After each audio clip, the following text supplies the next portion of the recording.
नमस्कार दोस्तों, बहुत बहुत स्वागत है आपका बुंदेलखंड एकेडमी के इस यूट्यूब चैनल पे। हम एक श्रृंखला लेकर चल रहे थे दोस्तों, Madhya Pradesh current affair. Daily current affairs के क्विज हम सॉल्व करते हैं तथा आपको करंट अफेयर्स कंप्लीट कराते जा रहे हैं। आज 11 अगस्त के दिन का करंट अफेयर स्टार्ट करते हैं दोस्तों। चलिए। यूं जमीन पर बैठकर क्यों आसमां देखता है? यूं जमीन पर बैठकर क्यों आसमां देखता है? अरे पंख को खोल, जमाना सिर्फ उड़ान देखता है मेरे दोस्त, जमाना सिर्फ उड़ान देखता है।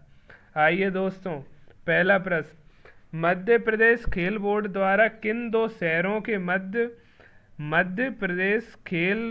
मध्य प्रदेश रेलवे बोर्ड द्वारा किन दो शहरों के मध्य मेमो चलाई जा रही है?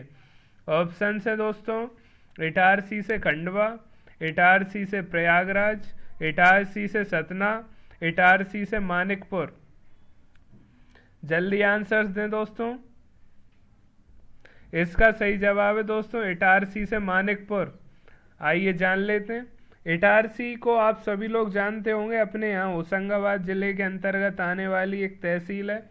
मानिकपुर प्रतापगढ़ यूपी की एक जनपद पंचायत है दोस्तों। आइए देखते हैं इसके बारे में। मेमू का फुल फॉर्म होता है main line electrical multiple units. क्या होता है? Main line electric multiple units, जो इटारसी से मानिकपुर चलाई जा रही है दोस्तों। होशंगाबाद के बारे में जान लेते हैं।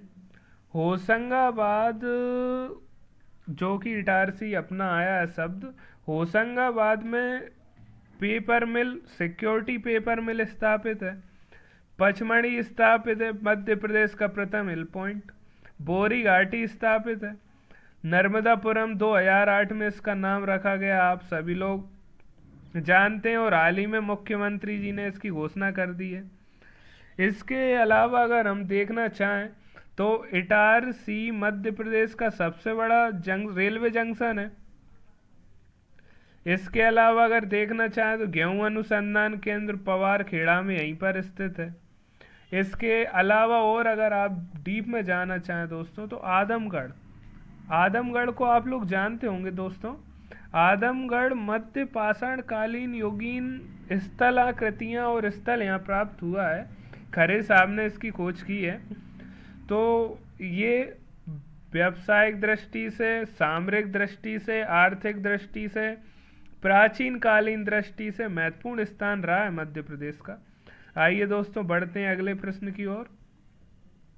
हाल ही में मध्य प्रदेश के युवा निशेष खतवानी को mister universe world wide exclusive and extra ordinary 2021 award से सम्मानित किया गया है। इनका संबंध किस जिले से है? ऑप्शन है दोस्तों, इंदौर से, रीवा से, होशंगाबाद से, भोपाल से। फिर से सुने दोस्तों, इंदौर से, रीवा से, होशंगाबाद से, भोपाल से। इसका सही जवाब है दोस्तों भोपाल। अब भोपाल के बारे में जान लेते हैं। सर्वप्रथम आपको पता ही होगा, झीलों की नगरी भोपाल। झीलों की नगरी भोपाल कही जाने वाली, अब इसमें लोकेट कर लेते हैं दोस्तों इसे। भोपाल 1972 में दोस्तों ये सीहोर से अलग हुआ था। मध्य प्रदेश का गठन 1 नवंबर 1956 को हुआ दोस्तों। तो परंतु तब ये डिस्ट्रिक्ट का दर्जा इसे प्राप्त ही नहीं था। 1972 में सीहोर से अलग करके भोपाल बनाया गया और तभी से ये मध्य प्रदेश की कैपिटल होने लगा। ठीक दोस्तों। इसके अलावा अगर आप देखना चाहें तो भोपाल की स्थापना परवाल वंशीय राजा भोज ने की थी 1050 ईस्वी के अंतर्गत इर्द गिर्द।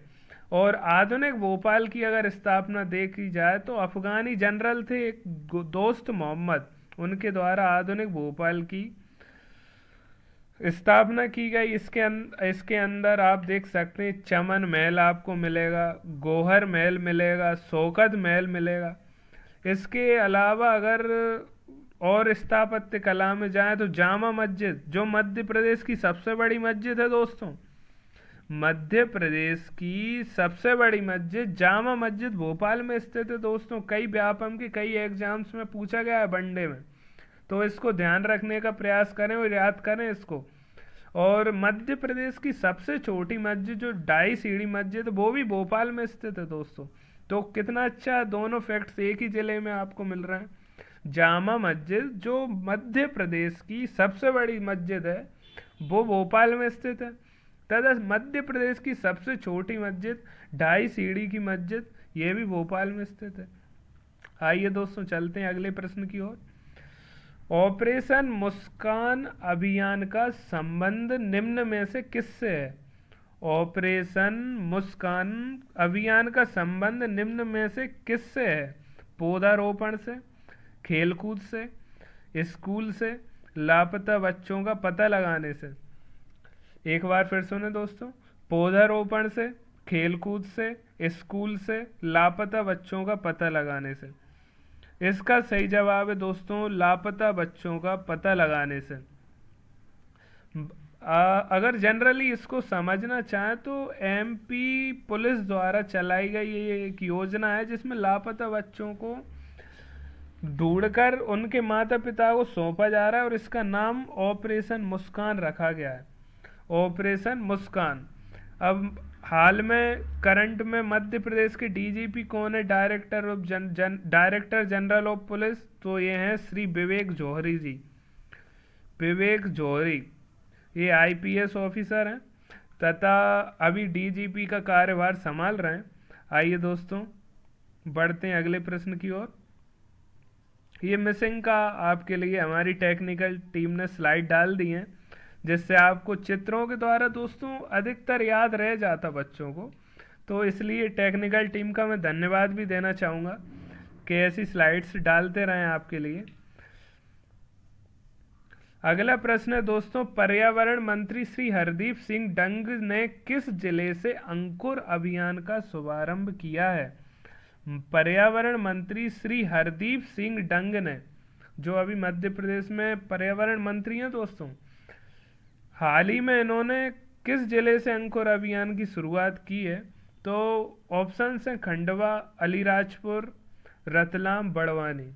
खंडवा, अलीराजपुर, रतलाम, बड़वानी। सही जवाब है दोस्तों बड़वानी।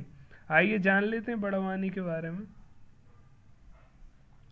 बड़वानी, बड़वानी दोस्तों मध्य प्रदेश का एक जिला है। खरगोन से अलग किया गया 1998 में। बी.आर. दवे की सिफारिश हुई थी। आप सभी लोगों ने मध्य प्रदेश के गठन में ये पढ़ा होगा और बुंदेलखंड एकेडमी भी आपके लिए नई जिले वाइज जिला दर्शन करके एक सीरीज लेने आ रहा है और आप लोगों का रिस्पांस जैसा रहेगा उस हिसाब से उसे चालू किया जाएगा दोस्तों। अभी वर्तमान में पढ़ने बड़वानी जिले के बारे में। चावल अनुसंधान केंद्र मध्य प्रदेश का दोस्तों यहाँ है। मेन कमॉन दोस्तों, कमॉन याद करें, चावल अनुसंधान केंद्र मध्य प्रदेश का बड़वानी जिले में है। इसके अलावा अगर आप देखना चाहें, निमाड़ का पेरिस इसे कहा जाता। 52 गजा, यहाँ 52 गजा 72 फीट ऊंची एक आदिनाथ की मूर्ति है। आदिनाथ जी कौन? जैन धर्म से संबंधित ऋषभ देव जी को ही आदिनाथ कहा जाता है। कौन दोस्तों? ऋषभ देव जी को ही आदिनाथ की संज्ञा दी गई है दोस्तों। ये बड़वानी मध्य प्रदेश का जिला चावल अनुसंधान केंद्र यहाँ पर है। भारत का चावल अनुसंधान केंद्र कहाँ है दोस्तों? तो यह है कटक उड़ीसा में। और अगर विश्व का पूछ लिया जाए दोस्तों, व्यापम के अधिकतर प्रश्न पत्रों में ये पूछा गया है, तो विश्व का पूछ लिया जाए तो फिर आप लिखेंगे मनीला। मनीला फिलीपींस में है दोस्तों। फिलीपींस में विश्व का चावल अनुसंधान केंद्र। कभी कभी दोस्तों चावल को धान बोलते हुए भी आ जाता है, धान अनुसंधान केंद्र बताएं, तो आप कंफ्यूज बिल्कुल ना हो दोस्तों। चलिए बढ़ते हैं अगले प्रश्न की ओर।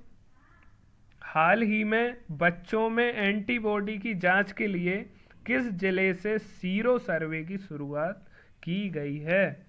हाल ही में एंटीबॉडी की जांच के लिए किस जिले से सीरो सर्वे सीरो सर्वे की शुरुआत की गई है। पहले जान लेते हैं सीरो सर्वे क्या है। सीरो सर्वे एक मेडिकल प्रणाली है जिसके अंतर्गत बच्चों के अंदर कोविड से लड़ने के लिए एंटीबॉडीज का निर्माण हो रहा है, किस प्रकार का डेवलपमेंट देखा जा रहा है, किस उम्र के किस बच्चे में कितना डेवलप हो रही हैं, इनका सर्वे किया जाता है। तो ये अभी वर्तमान में इंदौर में शुरू की गई है। अब इंदौर में ही क्यों की गई दोस्तों, आपको पता रहा पहली लहर दूसरी लहर में प्रभावित कहीं ना कहीं इंदौर रहा, और टेक्नोलॉजी और स्वास्थ्य सुविधाओं के मामले में भी सबसे आगे था कहीं ना कहीं इंदौर। तो इंदौर में इसकी शुरुआत की गई। कुशल मैनेजमेंट, कुशल प्रशासन, कुशल स्वास्थ्य सेवाओं के कारण इंदौर में ये फैसिलिटी उपलब्ध हो पाई। आइए दोस्तों, ये सीरो सर्वे स्लाइड डाल दी गई है। कल के प्रश्न देख लेते हैं दोस्तों। कल प्रश्न दिए गए थे आपको, सैलाना अभ्यारण्य कहाँ स्थित है।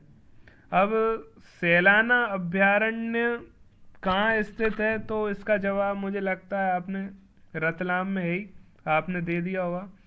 दूसरा, विभाजन के समय मध्य प्रदेश के राज्यपाल कौन थे, तो भाई महावीर थे। मुझे लगता है दोनों प्रश्नों के आपने सही सही जवाब दिए होंगे। सही जवाब देने वाले बच्चों को बहुत बहुत शुभकामनाएं। ऐसे ही पढ़ते रहें, अच्छे अच्छे पदों पर पहुंचकर देश का नाम रोशन करें, अपने माता पिता का नाम रोशन करें। बुंदेलखंड एकेडमी हमेशा आपकी इसी उड़ान के लिए, सहमति के लिए तत्पर है। जुड़े रहें। आज के प्रश्न देख लेते हैं। इंदौर किस नदी के किनारे बसा है। इनका जवाब मैं कल दूंगा, पर आप खोजने का प्रयास करें। इंदौर किस नदी के किनारे बसा है। और दूसरा प्रश्न नोट कर लें दोस्तों, इंदौर किस नदी के किनारे बसा हुआ है। इंदौर के बारे में मैं आपको थोड़ी डिटेल बता देता हूँ। चलिए आया प्रश्न तो। इंदौर में आईआईटी, आईआईएम स्थापित हैं। आईआईटी और आईआईएम स्थापित हैं। अहिल्याबाई होलकर स्टेडियम यहाँ है। एशिया का पहला लेजर अनुसंधान केंद्र यहाँ है दोस्तों। कम ऑन, एशिया का पहला लेजर अनुसंधान केंद्र यहाँ है दोस्तों। इसके अलावा आप देखना चाहें एमपी मध्य प्रदेश वित्त निगम यहाँ पर है। एमपीपीएससी करंट दौड़ा शरीर में दोस्तों। एमपीपीएससी का हेडक्वार्टर यहीं पर स्थित है दोस्तों। ऋतु वेधशाला मध्य प्रदेश की यहीं पर स्थित है। राला मंडल अभ्यारण्य, कमॉन दोस्तों, जो सबसे छोटा राष्ट्रीय उद्यान मध्य प्रदेश का 0.27 पर, ये यहीं पर स्थित है। इसके अलावा अब मैं आपसे पूछना चाहूँ दोस्तों, प्रश्न था परसों नरसों पूछा था, सबसे बड़ा अभ्यारण्य कौन सा है।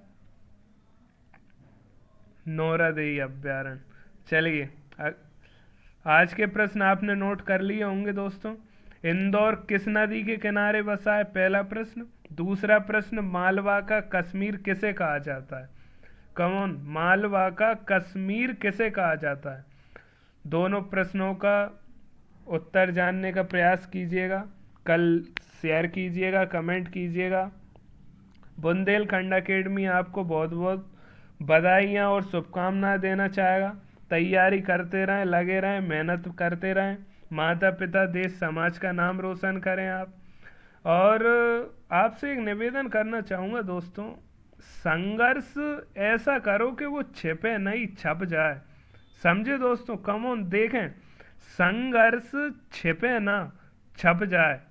अगर आप पढ़ते हुए संघर्ष में थोड़ी भी कमी रखी आपने, तो आप सफलता प्राप्त नहीं कर पाएंगे। तो संघर्ष छिप जाता है दोस्तों। कोई नहीं कहेगा व्यक्ति आपको दुनिया टांग पकड़ के खींचने की ओर लगी हुई है दोस्तों, ना कि आगे बढ़ने के लिए। अगर दुनिया आगे बढ़ाने में लगी होती तो भारत आज महाशक्ति होता दोस्तों। तो दोस्तों, हमेशा संघर्ष ऐसा करो कि छपे। संघर्ष छपना चाहिए दोस्तों, छिपना नहीं चाहिए। अगर आप अच्छी पोस्ट, अच्छी जगह पर पहुंच गए तो हर एक उसमें मैगजीन में आपका संघर्ष, अरे कि ऐसा रहा, ऐसा इनकी नीरज चोपड़ा को देख लीजिए आप। आज से पहले जब तक स्वर्ण पदक उन्होंने नहीं जीता था कोई नहीं जानता था, पर आज देखिए संघर्ष की कहानियां तत्पर चल रही हैं। तो और बाकी आप करते रहें। बुंदेलखंड एकेडमी की ओर से बहुत बहुत शुभकामनाएं। बेल आइकन दबा दें, सब्सक्राइब कर लें। ये रोज़ रोज़ बोलने की बात तो है नहीं वैसे, तो फिर भी।